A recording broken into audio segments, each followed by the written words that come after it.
વલસાડ જિલ્લાના વાતાવરણમાં જબરદસ્ત પલટો જોવા મળી રહ્યો છે। ભર શિયાળે જિલ્લામાં ચોમાસા જેવો માહોલ સર્જાયો હતો। ધરમપુરના અંતરિયાળ એવા આવધા ગામ અને આસપાસના વિસ્તારોમાં થોડા સમય સુધી વરસાદ વરસ્યો હતો। મહત્વપૂર્ણ છે કે હવામાન વિભાગે પણ જિલ્લામાં વાતાવરણમાં બદલાવ અને વરસાદની આગાહી કરી હતી, જે અનુસાર ગઈકાલથી જિલ્લામાં વાદળછાયું વાતાવરણ છવાયું હતું અને આજે ધરમપુરના અંતરિયાળ આવધા અને આસપાસના ગામો રાજપુરી, ગોરખડા અને મોહપુરી ગામોમાં કમોસમી વરસાદ વરસ્યો હતો।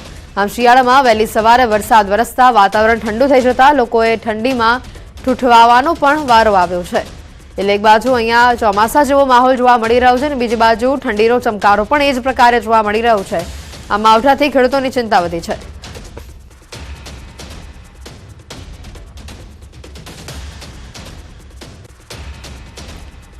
શિયાળામાં દક્ષિણ ગુજરાતના વાતાવરણમાં પલટો આવ્યો છે। ડાંગના સાપુતારામાં વાદળછાયું વાતાવરણ જોવા મળ્યું। કેટલાક વિસ્તારોમાં વરસાદી છાંટા પડ્યા। વાતાવરણ પલટાતા ખેડૂતોમાં ચિંતા વધી છે। ઠંડીના ચમકારાની સાથે કમોસમી વરસાદ જોવા મળ્યો છે।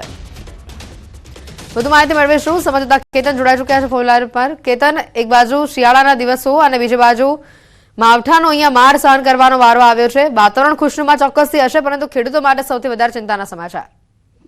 ચોક્કસની વાત તો ગુજરાતનું એકમાત્ર ગિરિમથક સાપુતારાના વાતાવરણમાં પલટો જોવા મળી રહ્યો છે। આ હાલ ગુલાબી ઠંડી એ મોસમ જામી છે, વાતાવરણ આહલાદક હોય છે, પરંતુ એની સાથે સાથે માવઠાના મારની પણ આ ચિંતા વ્યક્ત કરતા ખેડૂતો જોવા મળી રહ્યા છે। ખાસ કરીને જે શિયાળાનો પાક છે, કઠોળ પાક, અને કઠોળ પાકને નુકસાન થવાની ભીતિ છે અને વહેલી સવારથી જ જે વરસાદી માહોલ જોતા આ ખેડૂતોમાં ચિંતાનો માહોલ જોવા મળ્યો છે। તો બીજી તરફ પ્રવાસીઓ માટે ખુશીનો લહેર પણ જોવા મળી રહી છે અને આ મિની કાશ્મીર તરીકે ગણાતું સાપુતારાની અંદર આ દિવસની અંદર 3 ઋતુનો અહેસાસ થતો જોવા મળી રહ્યો છે। ચોક્કસપણે કે શિયાળા સવારમાં ઠંડી, બપોરે ગરમી અને સાંજ થતા વરસાદ પણ આવે છે, એવી સ્થિતિનું હાલ નિર્માણ જોવા પામ્યું છે સાપુતારા ખાતે। કેતન, માહિતી બદલ। તો અહીંયા ડાંગમાં ઠંડીના ચમકારાની સાથે જે રીતે માવઠાનો માર સહન કરવો પડી રહ્યો છે, દક્ષિણ ગુજરાતના ઘણા ભાગોમાં વરસાદી માહોલ છે। વલસાડ અને ડાંગની અલગ અલગ તસવીરો આપણે બતાવી રહ્યા છે। વલસાડના અંતરિયાળ ગામ એવા આવધામાં જે રીતે વરસાદી માહોલ જોવા મળ્યો, ખેડૂતોમાં ચિંતા વ્યાપી છે। બીજી બાજુ વાતાવરણમાં ઠંડકમાં પણ વધારો થયો છે, તો ડાંગમાં પણ કંઈક એવા જ દ્રશ્યો સામે આવી રહ્યા છે। વાતાવરણ ખુશનુમા અલબત્ત જોવા મળી રહ્યું છે અહીંયા, પરંતુ આ માવઠાએ ખેડૂતોની ચિંતા વધારી દીધી છે।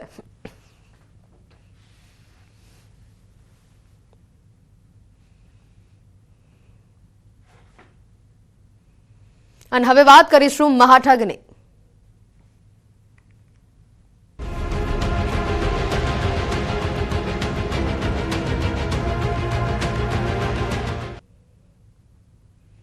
બીઝેડ કૌભાંડ મામલે મોટો ખુલાસો અહીંયા થયો છે। પોન્ઝી સ્કીમમાં ક્રિકેટરોએ પણ રોકાણ કર્યાનો ધડાકો સામે આવ્યો છે। સીઆઈડી ક્રાઇમના વડા રાજકુમાર પાંડ્યાનું નિવેદન સામે આવ્યું છે। 5 થી 6 ક્રિકેટરોએ આ સ્કીમમાં રોકાણ કર્યું। ક્રિકેટરોએ 2 કરોડથી વધુનું રોકાણ કર્યું છે। ભૂપેન્દ્રસિંહની 22 જેટલી મિલકતો જપ્ત કરવાની કાર્યવાહી કરાશે। બિટકોઇનમાં પણ રોકાણ કર્યું છે।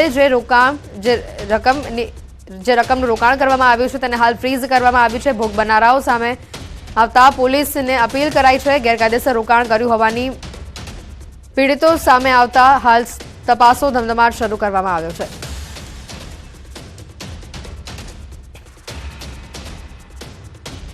આ પોન્ઝી સ્કીમ ઉપરાંત તેઓ જે સ્કૂલ ચલાવે છે, ગ્રોમોર સ્કૂલ, એમાં પણ કુછ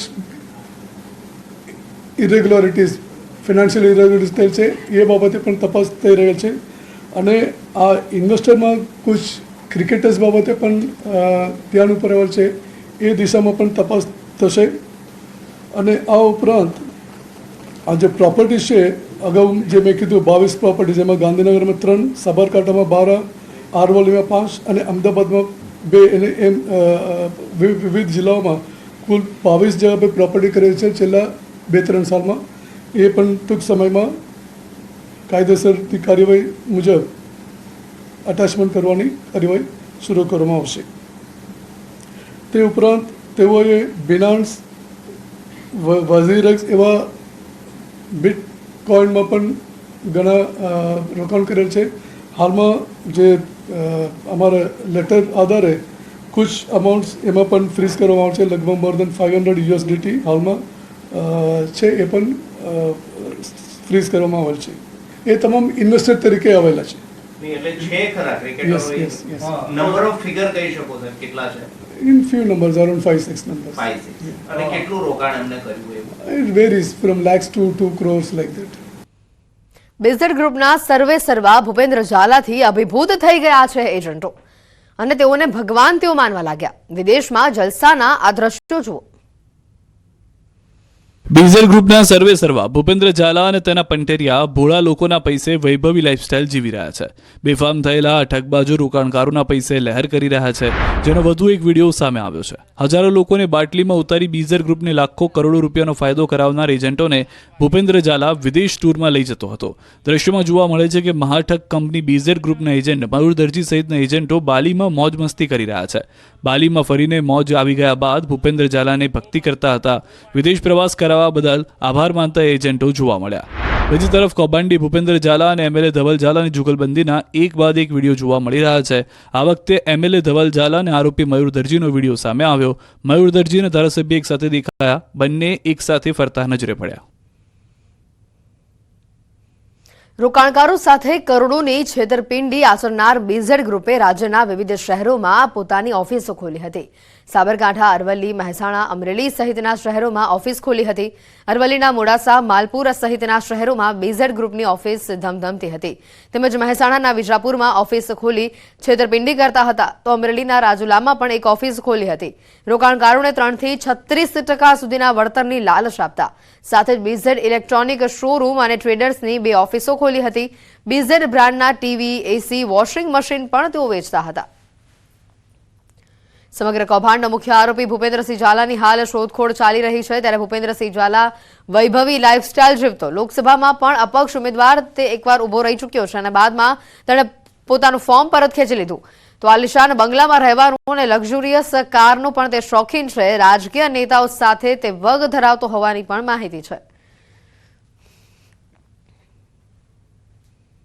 વાત કરીએ અન્ય સમાચારોની તો રાજકોટમાં સરદારધામ સૌરાષ્ટ્રના ઉપપ્રમુખ જયંતિ સરધારા વિરુદ્ધ પોલીસ ફરિયાદ નોંધાઈ છે. તાલુકા પોલીસ સ્ટેશન ખાતે બીએનએસની કલમ 115(2), 351(2), 352 સહિતની કલમ હેઠળ ફરિયાદ નોંધાઈ છે. સસ્પેન્ડેડ પીઆઈ સંજય પાદરિયાએ જયંતિ સરધારા સામે ફરિયાદ નોંધી છે.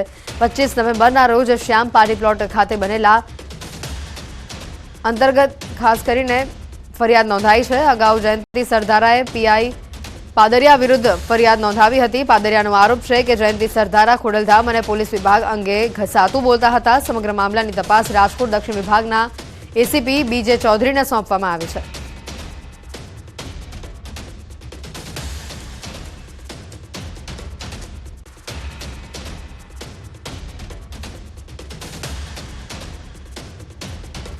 નકલી ડોક્ટર, નકલી હોસ્પિટલ, નકલી પોલીસ અને નકલી જજ અને હવે તો નકલી ઈડીની ટીમ પકડાઈ છે. પૂર્વ કચ્છમાંથી નકલી ઈડીની ટીમ પકડાઈ છે. હાલમાં પકડાયેલા આરોપીઓની પૂછપરછ પણ થઈ રહી છે. મોટા સમાચાર આવી રહ્યા છે. નકલી ઈડીની ટીમ પકડાતા અનેક સવાલો ઉભા થઈ રહ્યા છે. પૂર્વ કચ્છમાંથી નકલી ઈડીની ટીમ પકડાઈ છે.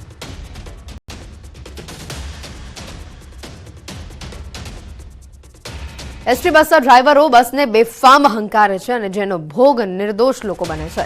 ત્યારે અમદાવાદમાં વધુ એક આવી જ અકસ્માતની ઘટના સામે આવી છે. એસટી બસે 2 વ્હીલરને ટક્કર મારતા 2 વ્હીલર ચાલકનું મોત થયું છે. એલિસ બ્રિજ નજીક વીએસ હોસ્પિટલ પાસેની આ ઘટના છે. ત્યારે પોલીસે બસ ડ્રાઈવરની અટકાયત કરી કાયદેસરની કાર્યવાહી હાથ ધરી છે. વડોદરામાં ટ્રાફિક જવાન પર કાર ચડાવવાનો પ્રયાસ કરનારને દબોચી લેવાયો છે. અર્પિત પટેલ નામના કાર ચાલકની પોલીસે ધરપકડ કરી છે. સીસીટીવીની મદદથી આરોપીને દબોચી લેવામાં આવ્યો. આરોપી સમા વિસ્તારમાં રહેતો હોવાનું સામે આવ્યું છે. વડોદરામાં ટ્રાફિક જવાન પર કાર ચડાવવાનો તેણે પ્રયાસ કર્યો હતો. સિગ્નલ તોડી બેફામ કાર ચાલકે જીવ જોખમમાં મૂકી તે ફરાર થયો. આરોપી નશામાં હતો કે કેમ તેનું મેડિકલ કરાવ્યા બાદ આખી હકીકત બહાર આવશે. એક ગાડીના ચાલક GJ06 TS 0225 જે ગાડીના ચાલક છે, ગાડી ચાલકે ત્યાંથી સિગ્નલ તોડી અને ગાડી પૂર ઝડપે હંકારી, જેમાં બીજા વાહનને પણ જોખમ હોય એ રીતે એમણે ગાડી ચલાવી. જે જોતા અજીતસિંહે એમને રોકવા માટે ઇશારો કરતા તેમણે અજીતસિંહ પર ગાડી ચડાવી દીધી અને જેના કારણે અજીતસિંહને ગંભીર ઈજા થઈ અને તેઓને હોસ્પિટલ લઈ જવા પડ્યા. એમની ફરિયાદ સમા પોલીસ સ્ટેશન ખાતે દાખલ કરવામાં આવેલી છે.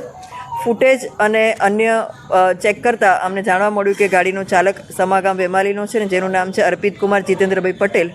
એને એના ઘર પાસેથી જ અમે લોકોએ લોકેશન આધારે ટ્રેસ કરી અને અટક કરવામાં આવેલો છે. હાલમાં એની કાર્યવાહી ચાલુ છે. ગુજરાતમાં દારૂબંધીના લીરે લીરા ઉડ્યા. ગીર સોમનાથમાં પોલીસ કર્મી જ દારૂની હેરાફેરી કરી અને ત્યારે રાજ્યમાં રક્ષક પોલીસ જ ભક્ષક બની હોય તેવી સ્થિતિનું સર્જન થયું. વાત જાણે એમ છે કે ગીર સોમનાથ પોલીસ દ્વારા ઝડપાયેલા દારૂનો નાશ કરવામાં આવ્યો હતો અને આ જ સમયે ખાનગી કારમાં પોલીસ લખેલા બોર્ડની સાથે કારમાં દારૂની બોટલ સાથે પોલીસ કર્મીનો આ વિડીયો વાયરલ થયો. આ કાર ગીર ગઢડાના હેડ કોન્સ્ટેબલ મનુભાઈ વાજાની હોવાનો આક્ષેપ છે. ત્યારે 31 પહેલા પોલીસ જ બુટલેગર બની હોય તેવા આ દ્રશ્યો સામે આવતા ખળભળાટ મચ્યો છે. ઘટનાને ધ્યાને લઈ એસપી દ્વારા હેડ કોન્સ્ટેબલની બદલીના આદેશ અપાયા છે.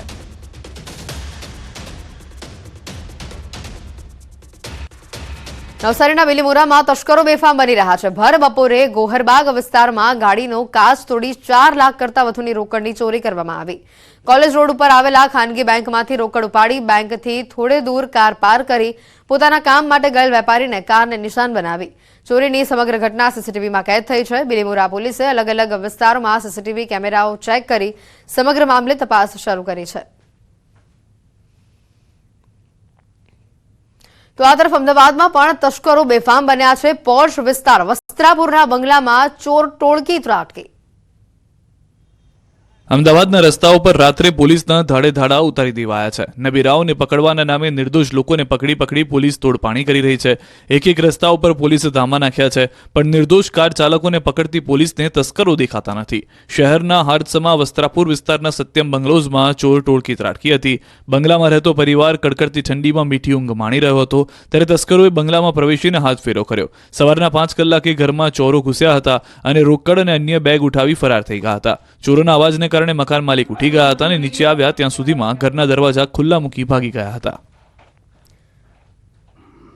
સમગ્ર રાજ્યમાં અસામાજિક તત્વો બેફામ બની રહ્યા છે અને તેની આ અલગ અલગ 3 તસવીરો આપને બતાવી રહ્યા છે. બિલીમોરા નવસારીના પહેલા દ્રશ્યો કે જેમાં કારમાંથી 4 લાખ રૂપિયા લઈને ચોર ફરાર થાય છે, તો બીજી બાજુ વસ્ત્રાપુરની અંદર અમદાવાદ શહેરના વસ્ત્રાપુર પોર્શ વિસ્તારમાં ચોર ટોળકી ત્રાટકી અને જેના સીસીટીવી સામે આવ્યા છે, લઈને પોલીસ તપાસ કરી રહી છે. તો આ તરફ ઘરમાંથી લાખો રૂપિયાની ચોરી કરતી આ ટોળકી ઝડપાઈ છે. 8.33 લાખ રૂપિયાની ચોરી કરી ચોર ટોળકી ફરાર થઈ જેના સીસીટીવી સામે આવ્યા છે. પોલીસ આ સમગ્ર 3 ગુનામાં તપાસ કરી રહી છે. આગળ વાત કરીએ તો દિલ્હીમાં ગુજરાતી નેતાઓનો જમાવડો સામે આવ્યો. CR પાટીલના નિવાસસ્થાને જ સ્નેહ મિલન કાર્યક્રમ યોજવામાં આવ્યો. પીએમ મોદી, ગૃહમંત્રી શાહ અને નડ્ડા પણ હાજર રહ્યા હતા. કેન્દ્રીય આરોગ્ય મંત્રી અને ભાજપના રાષ્ટ્રીય અધ્યક્ષ JP નડ્ડાએ હાજરી આપી હતી. દિલ્હીથી આ તસવીરો. CR પાટીલના નિવાસસ્થાને વિશેષ સ્નેહ મિલન કાર્યક્રમ યોજાયો હતો, જેમાં ગુજરાતના ધારાસભ્યો, નેતાઓ પણ હાજર રહ્યા હતા. મુખ્યમંત્રી ભૂપેન્દ્ર પટેલ પણ હાજર રહ્યા હતા. આણંદ જિલ્લામાં 15 વર્ષીય સગીરાએ અગમ્ય કારણોસર પોતાનું જીવન ટૂંકાવ્યું. મૂળ છોટાઉદેપુરની વતની આ સગીરાએ આણંદની ચરોતર એજ્યુકેશન સંચાલિત કસ્તુરબા કન્યા છાત્રાલયમાં આપઘાત કર્યો. લાકડાના કબાટના હેન્ડલ સાથે ફંદો બનાવી જીવન ટૂંકાવ્યું. ઘટના અંગે જાણ થતાં જ પોલીસ ઘટના સ્થળે દોડી આવી અને મૃતદેહને પોસ્ટમોર્ટમ માટે હોસ્પિટલ ખસેડવામાં આવ્યો. જોકે તેજસ્વી વિદ્યાર્થીનીએ આ અંતિમ પગલું ભરી લેતા અનેક તર્ક વિતર્ક સર્જાઈ રહ્યા છે. ભાજપે વોર્ડ પ્રમુખની ચૂંટણી પ્રક્રિયા શરૂ કરી છે. મહાનગરોમાં વોર્ડ અધ્યક્ષની ચૂંટણીમાં ભાગ લેવા માટે શનિવાર અને રવિવારે ઉમેદવારી પત્ર સ્વીકારાશે. વોર્ડ અધ્યક્ષની પસંદગી માટે ભાજપે યોગ્યતા નક્કી કરી છે. સતત 2 ટર્મ વોર્ડ પ્રમુખ રહેનારને નહીં બનાવાય વોર્ડ પ્રમુખ. વોર્ડ અધ્યક્ષ બનવા માટે મહત્તમ ઉંમર 40 વર્ષ રહેશે. ખાસ કિસ્સામાં છૂટછાટ માટે મહત્તમ 45 વર્ષની મર્યાદા છે. અંતિમ નિર્ણય ચૂંટણી અધિકારી કરશે. વોર્ડની ટીમ, મહાનગરની ટીમ, સેલ, મોરચા અને પ્રકલ્પમાં ફરજિયાત કામ કરેલું હોવું જરૂરી છે. સ્થાનિક સ્વરાજમાં ચૂંટાયેલા કાર્યકર્તાને નહીં બનાવાય વોર્ડ પ્રમુખ. દાવેદારી કરનાર કાર્યકર્તાના પરિવારને એક કાર્યકર્તા એક પરિવારનો નિયમ રહેશે લાગુ. ઉમેદવાર કુલ 2 વખત સક્રિય સભ્ય બનેલા હોવા જરૂરી છે. ગાંધીનગર, અમદાવાદ પૂર્વ અને પશ્ચિમ લોકસભામાં વોર્ડ પ્રમુખ માટે શનિવાર અને રવિવારે ઉમેદવારી પત્ર સ્વીકારવામાં આવશે.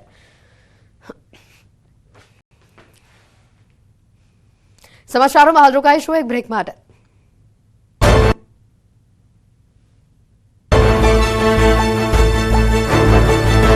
ગાય છે પણ રાજ્ય સરકારના કર્મચારીઓ માટે આનંદના સમાચાર સામે આવ્યા છે. 7મા પગાર પંચનો લાભ મેળવતા રાજ્ય સરકારના કર્મચારીઓને કેન્દ્રના ધોરણે મોંઘવારી ભથ્થામાં 3% વધારો કરવામાં આવ્યો છે. હવેથી 1 જુલાઈ 2024થી 3% વધારો કરી 53% મોંઘવારી ભથ્થું મંજૂર કરવામાં આવ્યું છે. તો પેન્શનર્સ અને કર્મચારીઓને 1 જુલાઈ 2024થી મૂળ પગારના 53% મોંઘવારી ભથ્થું મળશે. રાજ્ય સેવાના અને પંચાયત સેવા તથા અન્ય મળીને 4.45 લાખ કર્મચારીઓ અને 4.63 લાખ પેન્શનર્સને લાભ મળશે. રાજ્ય સરકાર અને પંચાયતના કર્મચારીઓને જુલાઈ 2024થી નવેમ્બર 2024 સુધીના મળવાપાત્ર મોંઘવારી ભથ્થાના પગાર તફાવતની રકમ ડિસેમ્બરના પગારની સાથે રોકડમાં ચૂકવવાની રહેશે. ગુજરાતમાં શિયાળો જામી તો ગયો છે, પરંતુ હજુ જોઈએ એવી ઠંડી પડતી નથી. અમુક શહેરોને બાદ કરતા તાપમાન 15 ડિગ્રીથી નીચે પણ નથી ગયું. 2 દિવસથી તો લોકોને શિયાળો ગાયબ થઈ ગયો હોય તેવો અહેસાસ થઈ રહ્યો છે. તાપમાન ફરી ઊંચકાઈને 18 ડિગ્રી આસપાસ પહોંચી ગયું છે, પરંતુ ફરી એકવાર ઠંડીનું ટોર્ચર સહન કરવા તૈયાર થઈ જજો. કાતલ ઠંડીનો રાઉન્ડ આવી રહ્યો છે. હવામાન વિભાગની આગાહી મુજબ આગામી 3 દિવસ વાતાવરણ સ્થિર રહેશે. બાદમાં 3 દિવસ બાદ ઠંડીનું જોર વધશે. 3 દિવસ બાદથી રાજ્યના તમામ જિલ્લાઓમાં 2 થી 4 ડિગ્રી સેલ્સિયસ તાપમાનમાં ઘટાડો થઈ શકે છે. એટલે ફરી એક વખત ગાત્રો થીજવતી ઠંડી ગુજરાતવાસીઓએ તૈયાર રહેવું પડશે. ગુજરાત ઉપર આવતા પવનો હાલમાં ઉત્તર પૂર્વ અને પૂર્વ દિશા તરફથી આવી રહ્યા છે. તથા તાજેતરમાં જ તમિલનાડુમાં ટેંગલ વાવાઝોડાએ જે તારાજી સર્જી હતી તેના ભેજ હજુ પણ ઉત્તર પૂર્વ અને પૂર્વ દિશા તરફથી ગુજરાત સુધી આવી રહ્યા છે. તેથી તાપમાનમાં વધારો થયો છે, પરંતુ આગામી 3 દિવસ બાદથી ફરી એક વખત તાપમાનમાં ઘટાડો આવશે અને લઘુત્તમ તાપમાન ઘટતા વધુ એક ઠંડીનો રાઉન્ડ અનુભવાઈ શકાય છે. 3 દિવસ સુધી અમદાવાદ અને આસપાસના વિસ્તારનું લઘુત્તમ તાપમાન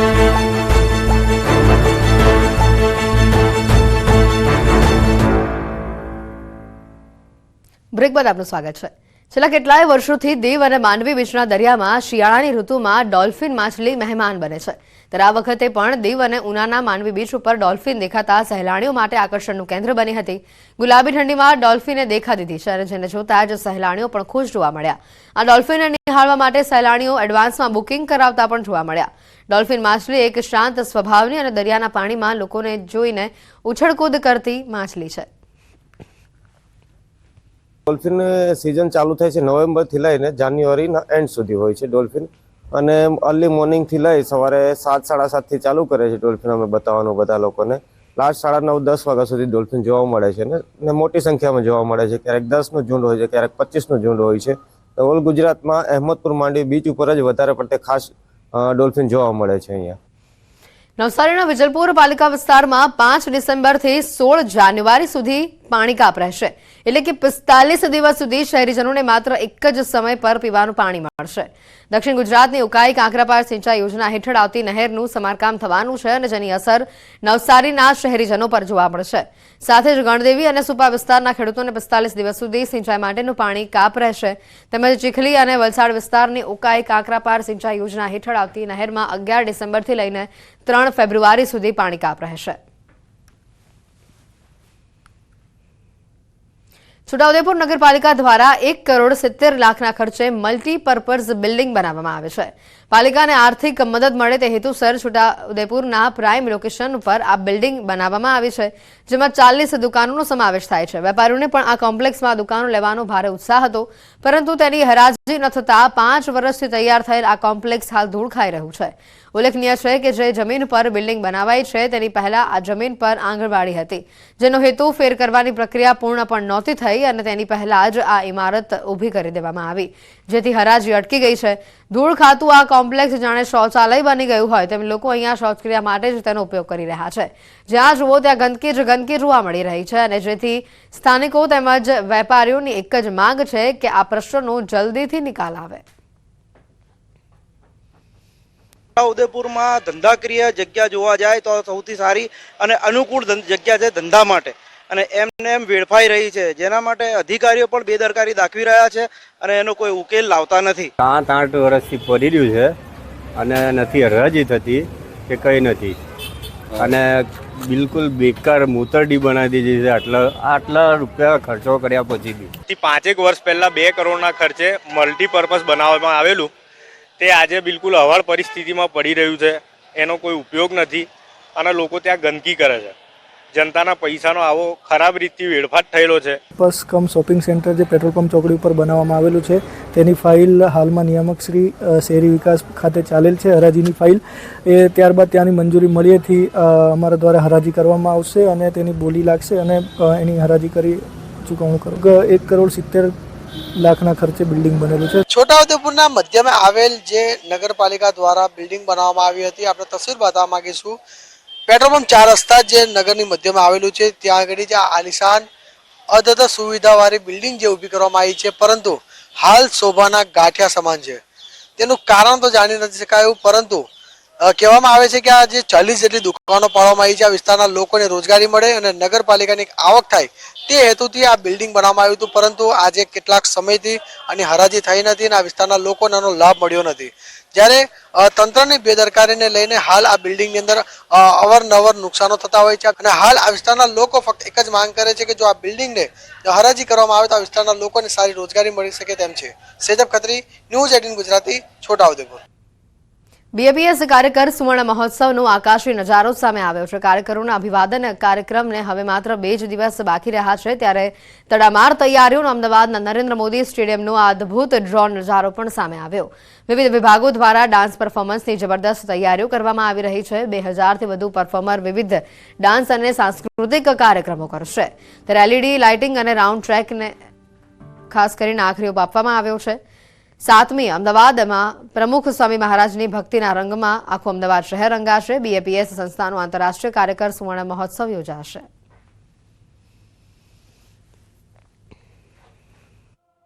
ભવ્ય, દિવ્ય અને અદ્ભુત, ઐતિહાસિક, આધ્યાત્મિક, અલૌકિક, અદ્વિતીય. જેટલો વિરાટ સંપ્રદાય એટલું જ વિરાટ આયોજન. આ દ્રશ્યો અમદાવાદ સ્થિત વિશ્વના સૌથી મોટા નરેન્દ્ર મોદી સ્ટેડિયમના છે, જ્યાં યોજાવા જઈ રહ્યો છે બીએપીએસ સંસ્થાનો આંતરરાષ્ટ્રીય કાર્યકર સુવર્ણ મહોત્સવ. આ કાર્યક્રમને લઈને તડામાર તૈયારીઓ કરાઈ રહી છે. કાર્યક્રમમાં 4 ચાંદ લગાવવા 1થી 1 ચડિયાતા સુશોભનો તૈયાર કરાઈ રહ્યા છે. વિવિધ કલાકૃતિઓ બનાવાઈ રહી છે. સાળંગપુર, રાયસણ અને શાહીબાગ ખાતે છેલ્લા 2 મહિનાથી કાર્યક્રમની તૈયારીઓ ચાલી રહી છે. રાયસણમાં 34 એકરની જગ્યામાં વર્કશોપ ઊભું કરાયું. વિવિધ સાંસ્કૃતિક કાર્યક્રમોના રિહર્સલ થઈ રહ્યા છે. સ્વામિનારાયણ સંપ્રદાયના વિશ્વભરમાં પથરાયેલા લાખો કાર્યકરોની નિસ્વાર્થ સેવા અને સમર્પણને વધાવતો વિશ્વના આ એક અભૂતપૂર્વ વિરાટ કાર્યક્રમ 7 ડિસેમ્બર સાંજે 5 વાગ્યાથી રાતના 8:30 વાગ્યા સુધી યોજાવા જઈ રહ્યો છે. સનાતન સંસ્કૃતિના જતન માટે સેવાભાવી કાર્યકરોની ભેટ આપનારા પ્રમુખ સ્વામી મહારાજને તેમના જન્મદિવસે વિશેષ ભાવાંજલિ અપાશે. આ કાર્યક્રમમાં વિશ્વભરમાં સેવા આપી રહેલા 1 લાખથી વધુ નિસ્વાર્થ કાર્યકરોનું અભિવાદન થશે. 2000થી વધુ સ્વયંસેવકો સાંસ્કૃતિક પરફોર્મન્સ આપશે. લાઇટિંગ અને લેઝર શો સાથે રંગારંગ કાર્યક્રમ રજૂ કરાશે. બીએપીએસના વડા મહંત સ્વામી મહારાજ અને લેઝર શો સાથે રંગારંગ કાર્યક્રમમાં ઉપસ્થિત રહેશે. કેન્દ્રીય ગૃહમંત્રી અમિત શાહ, મુખ્યમંત્રી ભૂપેન્દ્ર પટેલ ઉપસ્થિત જોવા મળશે. પીએમ નરેન્દ્ર મોદી કાર્યક્રમમાં વર્ચ્યુઅલી જોડાશે. અહીં પ્રસ્તુત થનાર રંગારંગ કાર્યક્રમની મુખ્ય થીમ 3 વિભાગમાં વ્યક્ત થશે. યુકે, અમેરિકા, આરબ, એશિયા, પેસિફિક દેશોથી હજારો કાર્યકર્તાઓ મહોત્સવમાં હાજરી આપશે. રાજકોટના લોધિકાના જશવંતપુરમાં ₹550 કરોડના ખર્ચે ઉમિયા માતાનું મંદિર અને શિક્ષણધામ બનશે. આ પ્રોજેક્ટ માટે જશવંતપુર ગામમાં ન્યારી નદીના કાંઠે 32 વીઘા જમીનની ખરીદી કરાઈ છે. મંદિર ઉપરાંત સેવાશ્રમ, શૈક્ષણિક સંકુલના વિવિધ કાર્યક્રમનું ખાતમુહૂર્ત આગામી તારીખ 13 ડિસેમ્બરના રોજ રાજ્યના મુખ્યમંત્રી ભૂપેન્દ્ર પટેલના હસ્તે કરવામાં આવનાર છે. મહત્વનું છે કે ₹550 કરોડના આ પ્રોજેક્ટમાં પ્રથમ તબક્કે 2 એકર જગ્યામાં 50 કરોડનું મંદિર બનાવવામાં આવશે. આ સમગ્ર કાર્યક્રમ ઉમિયાધામના મંદિરના પ્રમુખ બાબુભાઈ પટેલના અધ્યક્ષ સ્થાને યોજાશે. આ મંદિરમાં સિમેન્ટ અને લોખંડનો ઉપયોગ કરાશે નહીં. વધુમાં અયોધ્યા મંદિરમાં વપરાયેલા પથ્થરોનો ઉપયોગ કરી 4 વર્ષની અંદર આ મંદિર તૈયાર કરવામાં આવશે. આ મંદિર આપણે પિંક બંસી પાળપુર પથ્થરમાંથી બનાવ્યું છે, જે અયોધ્યાનું મંદિર અત્યારે નિર્માણ થઈ રહ્યું છે તે પથ્થરમાંથી. અને આખા મંદિરમાં આપણે લોખંડ કે સિમેન્ટનો ઉપયોગ કરવાના નથી. આપણું મંદિર 2 એકર જગ્યામાં થઈ રહ્યું છે, જેની સામે 10 એકર જગ્યામાં સામાજિક, શૈક્ષણિક અને આરોગ્યલક્ષી વિવિધ પ્રોજેક્ટો બનવા જઈ રહ્યા છે. હવે અંબાજીમાં ભક્તો એક જ જગ્યાએ તમામ શક્તિપીઠના દર્શન કરી શકશે. અંબાજીના ગબ્બર તળેટીમાં 51 શક્તિપીઠ મંદિરોની પ્રતિકૃતિવાળા 51 શક્તિપીઠ મંદિરોની સ્થાપના કરવામાં આવી છે. એક જ દિવસમાં એક જ જગ્યાએ તમામ શક્તિપીઠના દર્શનનો લાભ લઈ શકાય તે માટે અંબાજીના ગબ્બરમાં 51 શક્તિપીઠ મંદિરોની સ્થાપના કરવામાં આવી છે. જેના પ્રચાર પ્રસાર માટે અંબાજી મંદિર દેવસ્થાન ટ્રસ્ટ દ્વારા એક અલાયદો અંબિકા રથ બનાવી ગુજરાતના વિવિધ ભાગોમાં પ્રચાર માટે મોકલવામાં આવ્યો છે, જેના 3જા રાઉન્ડની શરૂઆત કરવામાં આવી છે. અંબિકા રથમાં માતાજીની આરતી પૂજા કરીને મંદિરના અધિક કલેક્ટરે માતાજીની ધજા લહેરાવી અંબિકા પ્રસ્થાન કરાવ્યું. આ રથ 1 મહિના સુધી બનાસકાંઠા, પાટણ અને મહેસાણા જિલ્લાના વિવિધ ગામોમાં પરિભ્રમણ કરશે. સાથે સાથે આગામી જાન્યુઆરીમાં અંબેનો પ્રાગટ્ય ઉત્સવ અને ફેબ્રુઆરીમાં 51 શક્તિપીઠ મંદિરનું પાટોત્સવ ઉજવવામાં આવનાર છે, તેનો પણ સાથે પ્રચાર પ્રસાર કરશે. દ્વારકામાં સમુદ્ર તટથી જોડાયેલા 21 નિર્જન ટાપુઓ પર લોકોની અવરજવર પર રોક લગાવાઈ છે. દેવભૂમિ દ્વારકા જિલ્લા કલેક્ટરે જાહેરનામું બહાર પાડી જાહેરાત કરી. મહત્વનું છે કે સમુદ્ર માર્ગે દેશ વિરોધી પ્રવૃત્તિ અટકાવવા માટે સુરક્ષાની દ્રષ્ટિએ આ નિર્ણય લેવામાં આવ્યો છે. દેશની સુરક્ષા વ્યવસ્થાને ધ્યાનમાં રાખીને તારીખ 29 જાન્યુઆરી 2025 સુધી 21 ટાપુ પર જવા માટે પ્રતિબંધ મૂકવામાં આવ્યો છે.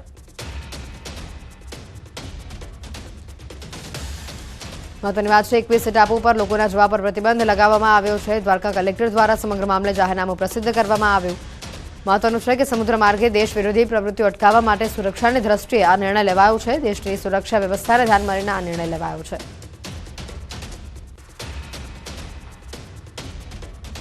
મહેસાણાના કડીના ઢોરિયા પ્રાથમિક શાળામાં જોવા મળ્યા છે ભાવુક દ્રશ્યો અને જેનું કારણ છે શાળાના આચાર્યની વિદાય. કડીના ઢોરિયા પ્રાથમિક શાળામાં આચાર્ય તરીકેની ફરજ બજાવતા રજાકભાઈ ઘાંચીની થોડ પ્રાથમિક શાળામાં બદલી થતા વિદાય સમારંભ યોજાયો હતો, જેમાં અત્યંત ભાવુક દ્રશ્યો સર્જાયા હતા. વિદ્યાર્થીઓની સાથે તેમના વાલીઓ પણ ભાવુક થયેલા જોવા મળ્યા. વિદાય સમારંભ બાદ ગામમાં વરઘોડો યોજાયો હતો. અશ્રુભીની આંખો સાથે સૌએ આચાર્ય જાગભાઈ ગાંચીને વિદાય આપી હતી. તેમની વિદાયથી સમગ્ર ઢોરિયા ગામ હિબકે ચડ્યું હતું. શાળાના આચાર્યની વિદાય થતા આખું ગામ હિબકે ચડ્યું. ન માત્ર વિદ્યાર્થીઓ પરંતુ વાલીઓ પણ અશ્રુભીની આંખે આચાર્યને વિદાય આપતા જોવા મળ્યા. સૌ કોઈ અશ્રુભીની આંખે આચાર્યને વિદાય આપી. વિદાય સમારંભ બાદ ગામમાં વરઘોડો પણ યોજાયો હતો અને જેમાં મોટી સંખ્યામાં ગામના લોકો હાજર રહ્યા હતા.